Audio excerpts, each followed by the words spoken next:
प्रकरण 4 अध्याय 2 ओव्या 1 ते 90.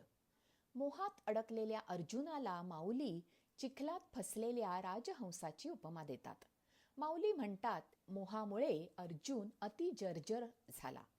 मोहापासून शारंगधर त्याला कसे परावृत्त करतील ते वाचणे चिंतनीय आहे. प्रत्येक नावाचा इतिहास असतो. शारंगचा अर्थ सुंदर. शारंग हे कृष्णाच्या धनुष्याचे नाव आहे, जे त्याने क्वचित वापरले. शारंग, अर्जुनाचे गांडीव आणि शिवाचे पिनाक अशी 3 धनुष्ये कण्व मुनींच्या तपोवनातील बांबूपासून विश्वकर्म्याने तयार केली होती. असे पवित्र तेजस्वी धनुष्य वापरणारा तितक्याच योग्यतेचा होता हे नक्की.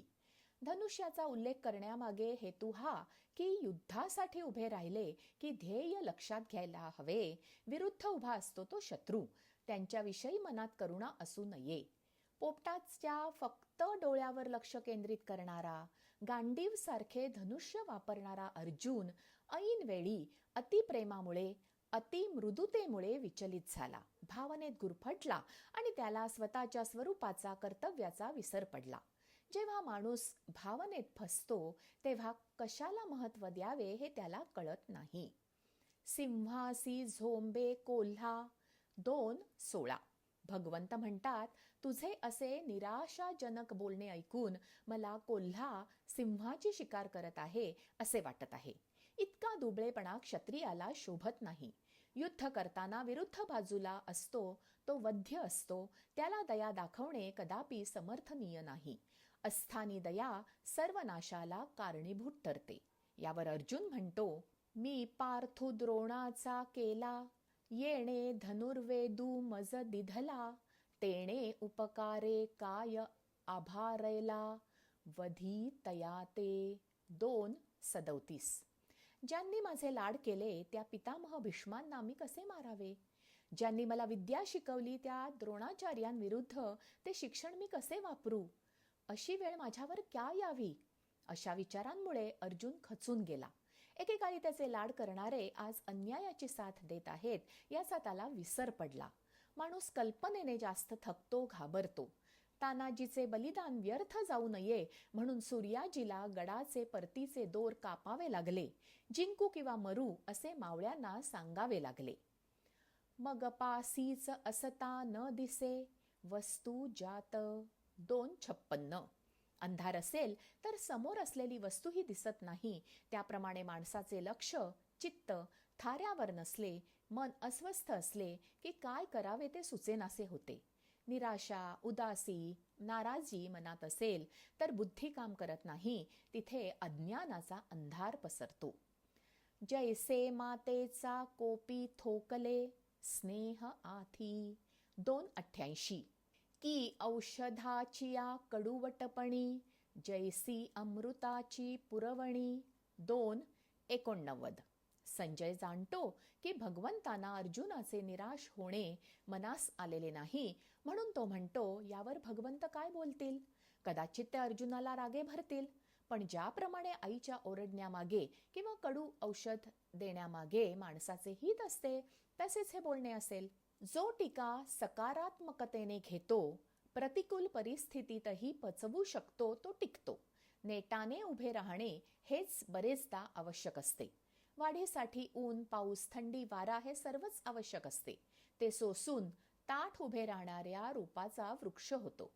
कोशाबाहेर येण्याची धडपड पार केल्यानेच उडण्याचे बळ फुलपाखराच्या पंखात येते. अति लाड, अति नियंत्रित वातावरणात नैसर्गिक वाढ होत नाही.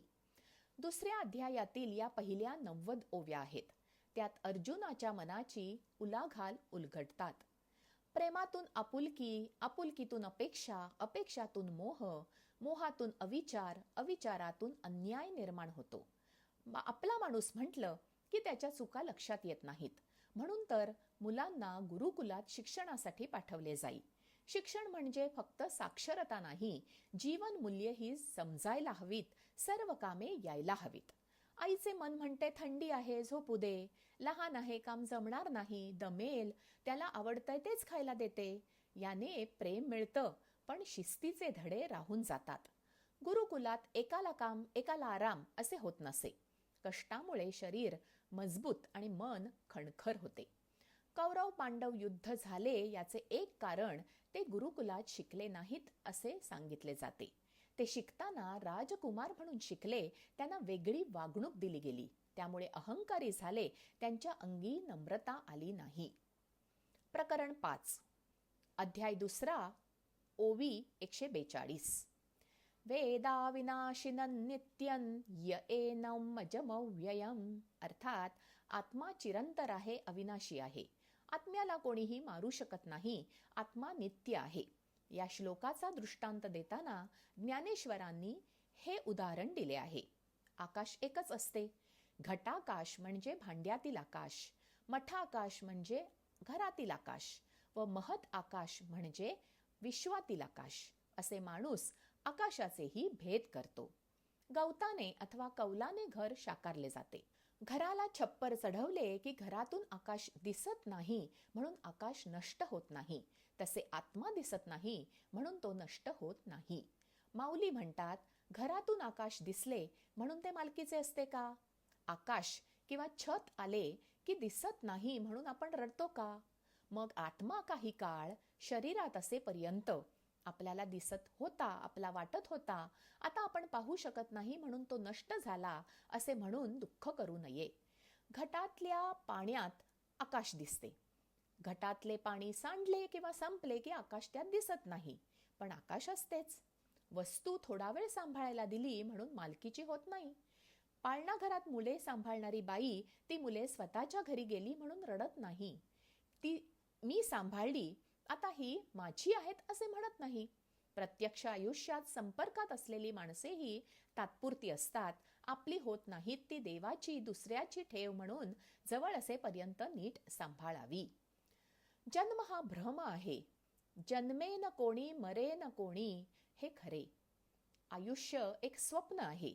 एक हिंदी गाणे आहे, जिंदगी ख्वाब है, ख्वाब में झूठ क्या और भला सच है क्या. शैलेंद्रने लिहिलेल्या या गाण्याची सुरुवात, रंगी को ना रंगी कहे, बने दूध को खोया, चलती को गाडी गढ़ी हुई कहे, देख कबीरा रोया, या कबीराच्या दोह्याने झाली आहे. याचा अर्थ माणूस सर्व गोष्टीचा उलट अर्थ लावत असतो. सावलीला मारलं तर त्या माणसाला इजा होत नाही, तसेच शरीराला मारले तर आत्म्याला इजा होत नाही, अस्तित्व असतेच. सावली नाहीशी झाली म्हणून त्याचे दुःख करत नाही, तसे आत्म्याने शरीर सोडले म्हणून दुःख करू नये. मराठी आणि ज्ञानेश्वरांची ही ताकद आहे. संस्कृतमध्ये हेच सांगितले असले तरी ते मराठीतून वाचले की लवकर समजते. माऊलींच्या मुखातून असल्याने अर्थ लगेच कळतो. जशी आईच्या हातच्या जेवणाची, आईच्या मायेची सर कशालाही नाही, तशी ज्ञानेश्वरांच्या शब्दांची सर इतर कशाला नाही. प्रकरण 6. अध्याय 2. ओव्या 91 ते 150. तरी वधिता तू नव्हेसी. अर्थात आले देवाजीच्या मना, तेथे कोणाचे चालेना. वंद्य असलेल्या माझ्या आप्तमित्रांना कसे मारू या विचाराने उद्विग्न झालेल्या अर्जुनाला कृष्ण कसे समजावतो हे ऐकण्यासारखे आहे. माणूस चुकीच्या पद्धतीने विचार करतो.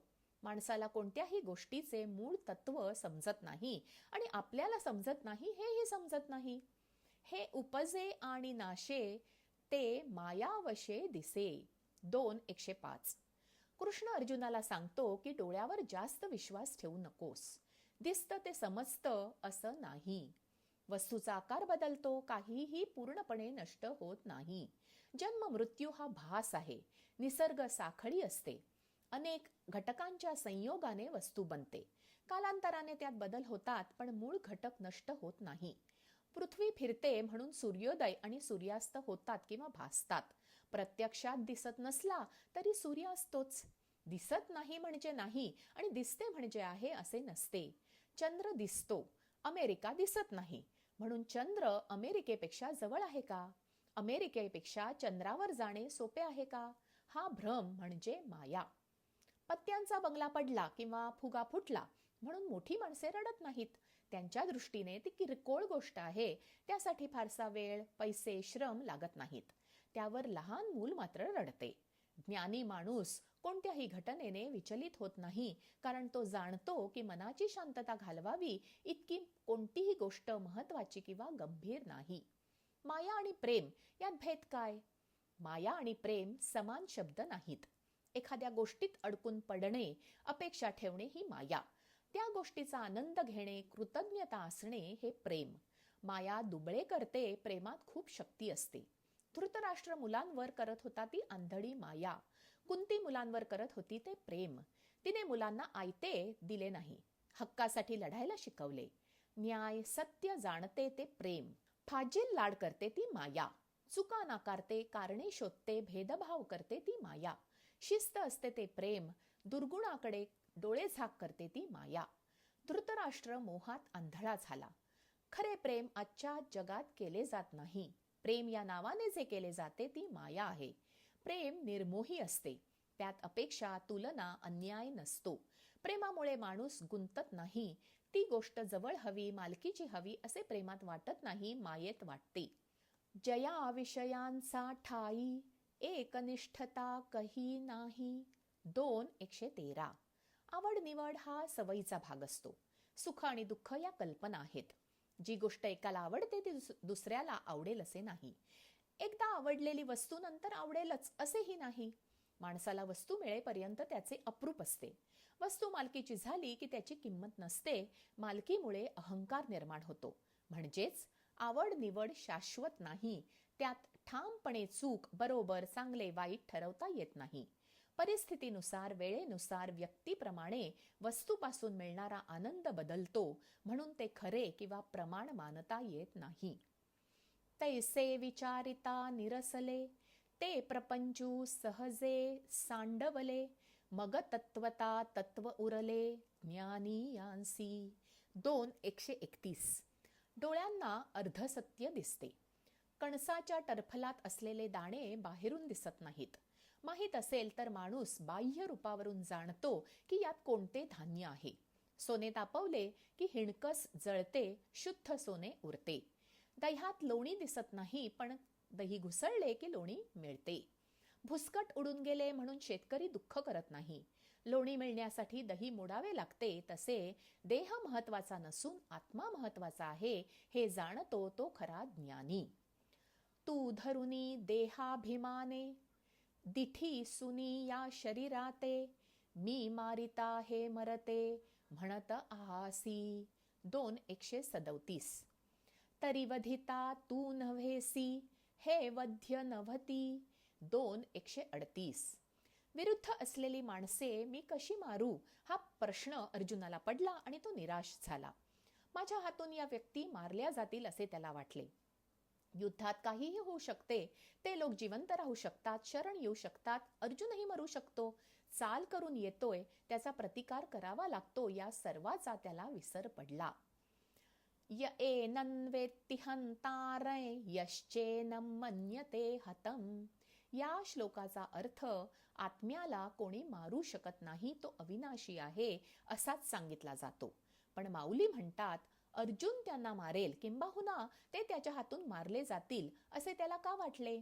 त्यांचे मरण लिहिले असेल तरच ते मरतील. मी मारणार हा अर्जुनाचा वृथा अभिमान आहे. अर्जुन फक्त निमित्त मात्र आहे. युद्ध कर किंवा करू नकोस. अर्जुना, कोणाचाही मृत्यू तू टाळू शकत नाही आणि कोणालाही मारूही शकत नाही. भेळ खाताना खडा लागून दात दुखला याचा अर्थ दात खराब आहे, तो आधीच पोकळ असणार. नुसत्या खड्याने दात तुटू शकत नाही. माऊली म्हणतात काय होईल ते अर्जुनाने आधी ठरवले हे चुकले. त्याच्या हातून ते मरतील हा भ्रम आहे. ज्याचे मरण आले तो मरतो. वेळ आली नाही तोपर्यंत कोणी मारू शकत नाही. अर्जुन करता नाही, त्याचे ते काम नाही. त्याच्या बाजूने इतर लोकही होते. युद्धात तो एकटा वीर नव्हता. सही करायचा अधिकार आहे म्हणून कंपनीचा मी मालक आहे, सर्व माझ्यामुळे चालतं असं कर्मचारी, अगदी तो व्यवस्थापक असेल तरी म्हणू शकत नाही. मालक वेगळा आहे, त्याच्या मर्जीने सर्व चालते. तो दिसला नाही तरी त्याचे लक्ष असते. त्याने पद काढून घेतले की मग काय? खुर्चीनुसार कर्तव्य ठरते, निर्णय घ्यावे लागतात. ते निर्णय घेतले नाही तर घोळ होतो. आयुष्यातही माणसाला अशीच खुर्ची मिळते. वरचा खुर्ची देतो ती सांभाळायची इतकेच खरे. या दुसऱ्या अध्यायातील 91 ते 138 ओव्या गीतेतील 11 ते 19 या 9 श्लोकांवरची टीका आहे. टीका या शब्दाचा मूळ अर्थ स्पष्टीकरण, विवरण, भाष्य, भाषांतर असा आहे. पण टीका, टी दुसरा म्हणजे आक्षेप घेणे, दोष दाखवणे असा अर्थ प्रचलित आहे. परीक्षण म्हणजे टिप्पणी. टीका, टी पहिला म्हणजे कपाळावर लावला जाणारा तिलक. ज्ञानेश्वरी ही गीतेवरची टीका आहे, परीक्षण नव्हे. अन्यायाचा प्रतिकार करावा, शौर्य, धैर्य माणसात हवे असे गीता सांगते. तेच ज्ञानेश्वर सांगतात. अर्थात असे असले तरी काही ठिकाणी ज्ञानेश्वर वेगळे मत मांडतात. कृष्णाचा भर युद्धावर होता. ज्ञानेश्वर माणूस सुधारण्यावर लक्ष केंद्रित करतात. खळांची व्यंकटी सांडो म्हणतात. दुर्गुण दूर व्हावे अशी इच्छा व्यक्त करतात. माणूस आपल्या त्रासासाठी कोणाला तरी जबाबदार ठरवतो. माझ्यामुळे किंवा तुझ्यामुळे झालं म्हणतो आणि दुःख करीत बसतो. कोणामुळे काही होत नाही, व्हायचे तेच होत असते. 4 आणि वाचवायला गेलो तर वाचवायचे असतील तरच वाचतात. विधी लिखित असेल तेच होते. एखादी गोष्ट होऊ नये म्हणून अपरंपार प्रयत्न केले तरी ती कोणीही रोखू शकत नाही. ज्ञानेश्वरी वाचनाने माणूस सखोल विचार करायला लागतो. वागताना अगदी सौम्य आणि खूप कठोर यातील सुवर्ण मध्य साधता यायला हवा. परिस्थितीनुसार वागता यायला हवे. अतिविचार त्रासदायक आहे असं सर्व संत सांगतात. परिस्थितीनुसार कर्म करणे इतकेच माणसाच्या हातात असते. मोठेपणा स्वतःकडे घेऊन व्यर्थ विचार करू नये. प्रकरण 7. अध्याय दुसरा, ओव्या 151 ते 200. अर्जुना झुंज देखे आताचे. अर्थात लढणे हाच पुरुषार्थ आहे. कर्तव्य करताना सबबी देऊ नयेत. त्रास होत असेल, पटत नसेल, आवडत नसेल तरी कर्तव्य करावे हे सांगताना माऊली म्हणतात, अर्जुना ऐसा जाणावा, हा सकळात्मकू देखावा, मग सहजे शोकू आघवा, हरेल तुझा. 2:151. युद्धात काय होईल हे कोणीच जाणत नाही.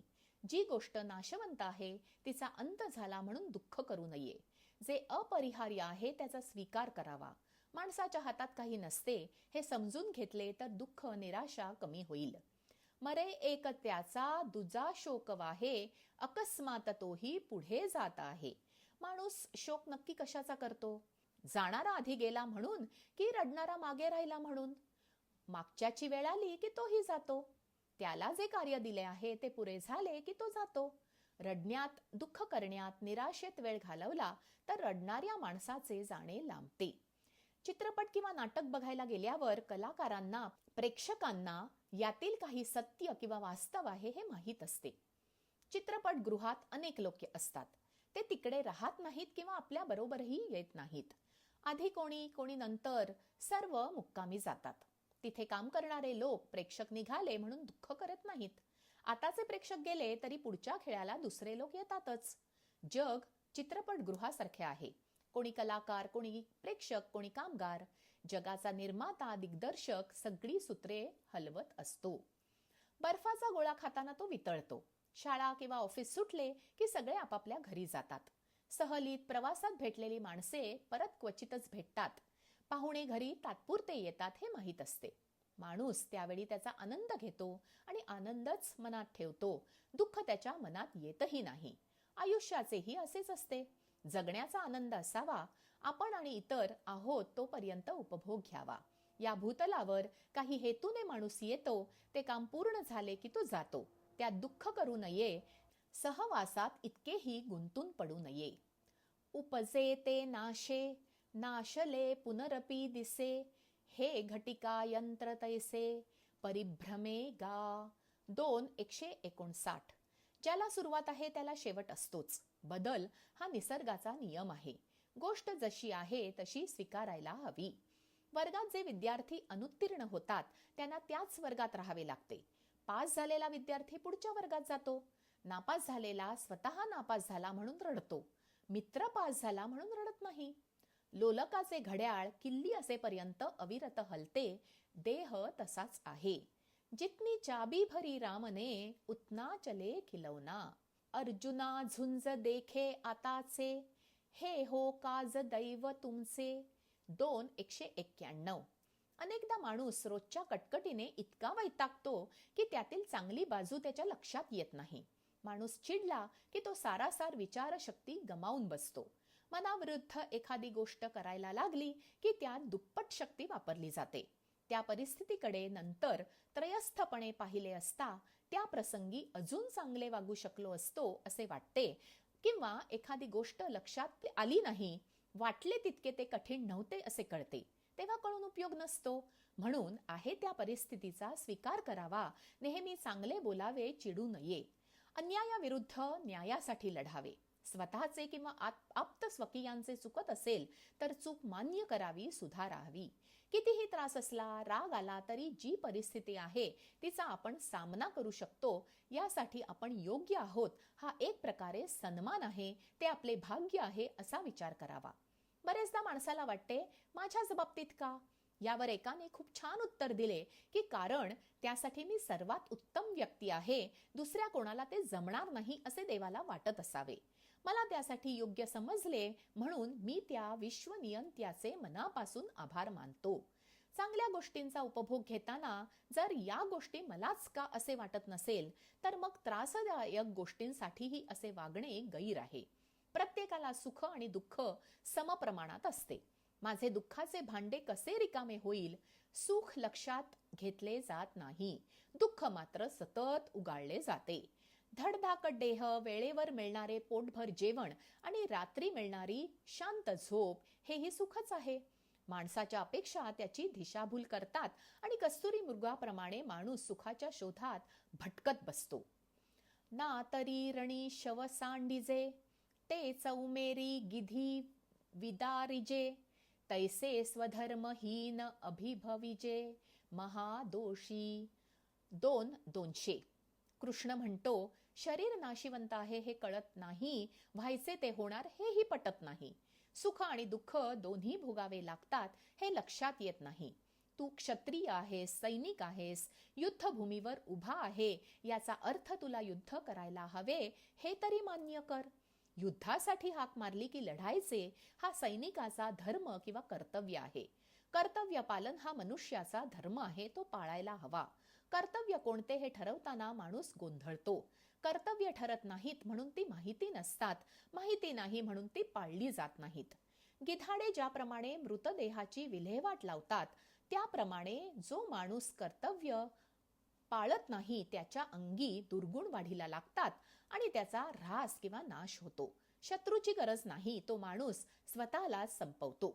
दुसऱ्या अध्यायातील 145 ते 200 या ओव्या गीतेच्या 23 ते 33व्या श्लोकांचे निरूपण आहे. मी कोण हेच माणसाला ठरवता येत नाही. दुर्गुण वाढीला का लागतात याचे हे कारण आहे. मी कोण? मी म्हणजे मुलगा, नवरा, वडील, भाऊ, मित्र नक्की कोण आहे? किंवा मी मुलगी, सून, बायको, आई, बहीण, मैत्रीण नक्की कोण आहे? माणूस अशा अनेक भूमिका निभावत असतो. कोणत्या नात्याला प्राधान्य द्यावे, कोणाची बाजू घ्यावी? जी बाजू योग्य आणि न्यायाची असेल ते कर्तव्य. त्यात मग कठोर असले तरी दुसऱ्याला शासन करावे लागते, तरच दुर्गुणांना आळा बसतो. आपला स्वार्थ बघून, दया वाटून कर्तव्य टाळू नये. कर्तव्य हा स्वधर्म हे जेव्हा कळते आणि पाळले जाते तेव्हा माणूस सुखी होतो. मूल चुकले, वडील ओरडले, आईने गप्प बसावे. मैत्रीण चुकली, वरिष्ठ ओरडले, सहकार्यांनी गप्प बसावे. काय चूक, काय बरोबर हे कळायला हवे. ते कळावे म्हणून शिस्तीने, न्यायाने, नियमाने वागावे. गप्प राहणे युद्धापेक्षा कमी नाही. याचाही त्रास होतो, तो सहन करायला हवा. आयुष्यात प्रत्येक अडचणीला खंबीरपणे तोंड देणे ही परीक्षा असते. म्हणून तुकाराम महाराज म्हणतात, रात्रंदिन आम्हा युद्धाचा प्रसंग, अंतर्बाह्य जग आणि मन. बाहेरचे जग आणि स्वतःचे मन ह्यांच्याशी माणसाला दिवस रात्र युद्ध करावे लागते, झगडावे लागते. संसारात अंगी संयमाचे बळ असावे लागते. मन आणि इंद्रियांवर नियंत्रण ठेवूनच आयुष्याची बिकट वाट चालावी लागते. त्यासाठी ग्रंथ बळ देतात, मनाचा गोंधळ कमी करतात, तारतम्य शिकवतात, महत्त्व कशाला द्यायचे ते सांगतात. लढण्याआधीच हरू नका हेच कृष्ण गीतेत सांगतो. युद्धात आलेले मरण हा पराभव नाही, निराशा ही मात्र हार आहे. लढून हरलो तरी बेहत्तर लढायला हवे. लढलो, प्रयत्न केले हे महत्वाचे असते. मनाने कदापि हार मानू नये. सोहनलाल द्विवेदींची कविता सर्वांना माहीत असेल. लहरों से डर कर नौका पार नहीं होती, कोशिश करने वालों की हार नहीं होती. प्रकरण 8. अध्याय 2. ओव्या 201 ते 263. ऐसे निही प्राण संकटे, जरी विपाये पा निघणे घटे, तरी ते जियालेही वोखटे, मरणाहुनी. 2:205. कधी कधी मरणाहून भयंकर अशी परिस्थिती किंवा संकटे येतात. जगण्यापेक्षा मेलेले बरे असे माणसाला वाटते. यामागची कारणे आणि मानसिकता सांगताना माऊली म्हणतात, स्वाभिमानी माणसाला बदनामी नको असते. तारतम्य आणि दूरदृष्टी नसली की माणूस अवसान घातकीपणा किंवा हाराकारी करतो. चुकीच्या निर्णयामुळे माणसाची आगीतून फुफाट्यात अशी अवस्था होते. मेहनतीने मिळवलेली कीर्ती छोट्या चुकीनेही मातीमोल होते. अर्जुनाने माघार घेतली असती तर त्या गोष्टीला पळपुटेपणा म्हटले गेले असते.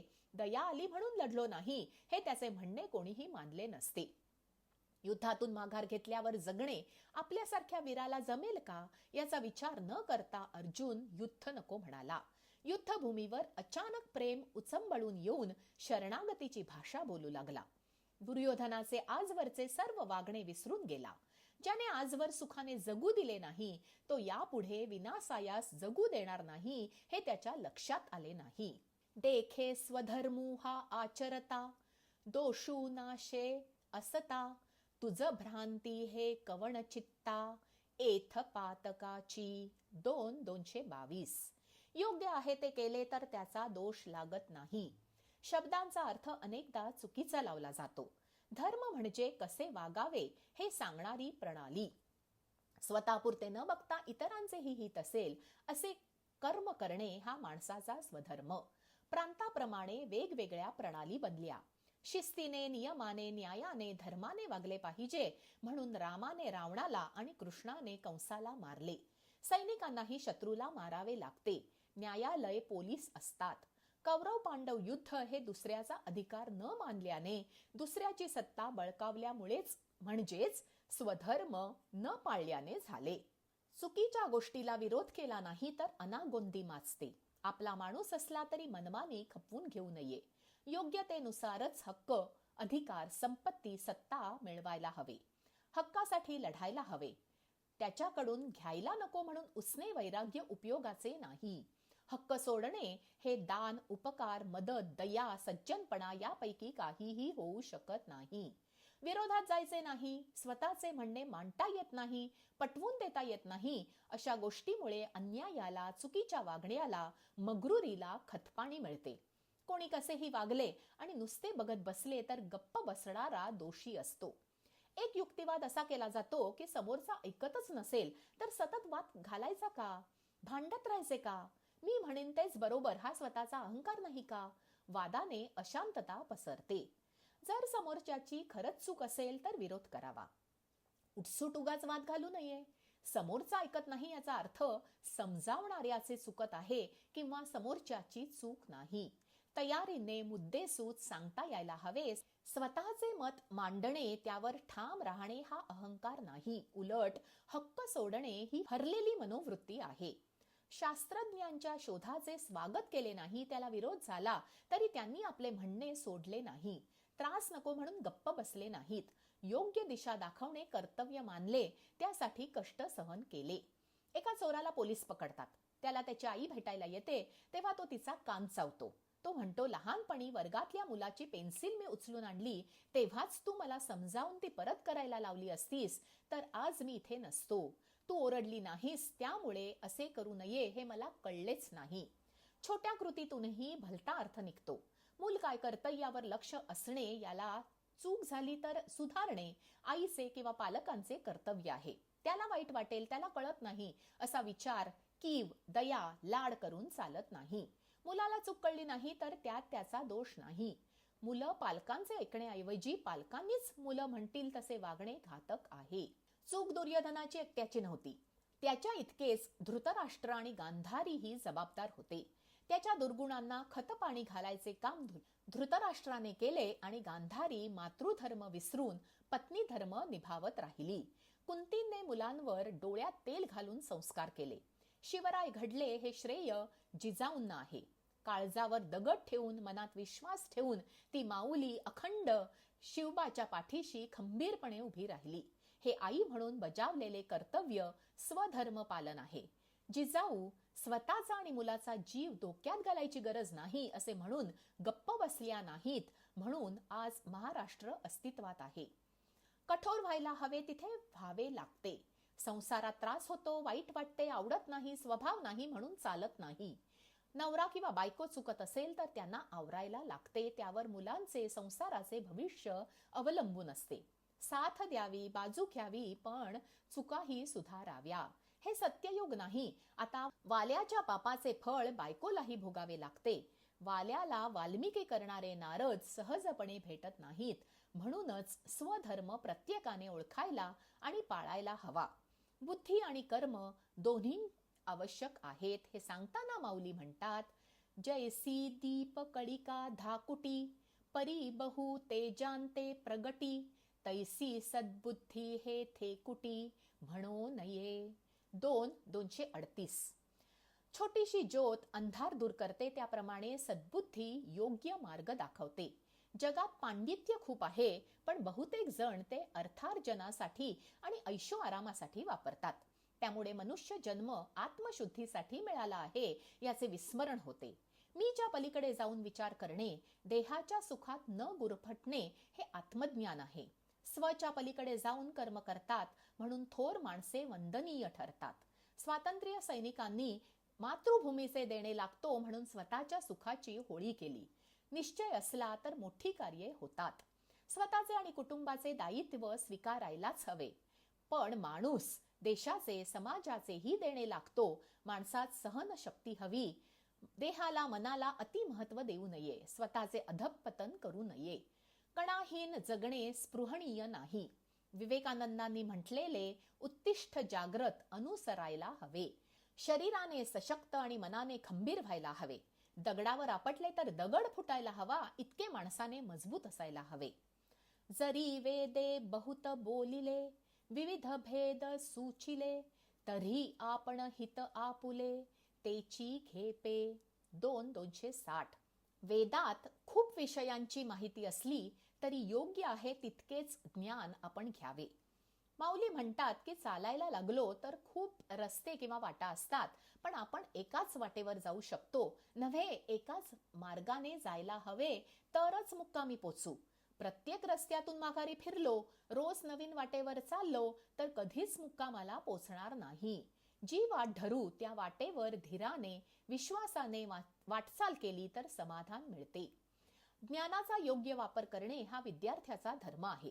सुरुंग लावून रस्ते उखडता येतात, तेच सुरुंग रस्ता करायला वाटेत येणाऱ्या डोंगरातून बोगदा करायलाही वापरात येतात. कशासाठी वापरेल हे माणसाकडे सुबुद्धी आहे की कुबुद्धी यावर ठरते. अर्जुनाकडे कृष्ण नसता तर, अर्जुनाने कृष्णाचे ऐकले नसते तर, कृष्ण थोर होताच, पण अर्जुनाने त्याचे ऐकले म्हणून तो तरला. ज्ञानेश्वरीच्या 2ऱ्या अध्यायातील 63 ओव्या गीतेतील 33 ते 46 या श्लोकांचा अर्थ सांगतात. तारतम्य, नीती, निश्चय, निष्ठा, निर्णय यांचे जीवनातील महत्व सांगतात. कर्ण अर्जुना इतकाच शूर होता. फरक इतकाच होता की अर्जुनाजवळ कृष्ण होता आणि कर्णाने दुर्योधनाला जवळ केले. संत जनाबाई म्हणतात, ज्ञानाचा सागर सखा माझा ज्ञानेश्वर. एकच सखा असावा, पण तो योग्य मार्ग दाखवेल असा असावा. सांगणारे खूप असले तरी कोणाचे काय आणि किती ऐकायचे यावर भविष्य अवलंबून असते. ज्ञानेश्वर महाराज की जय.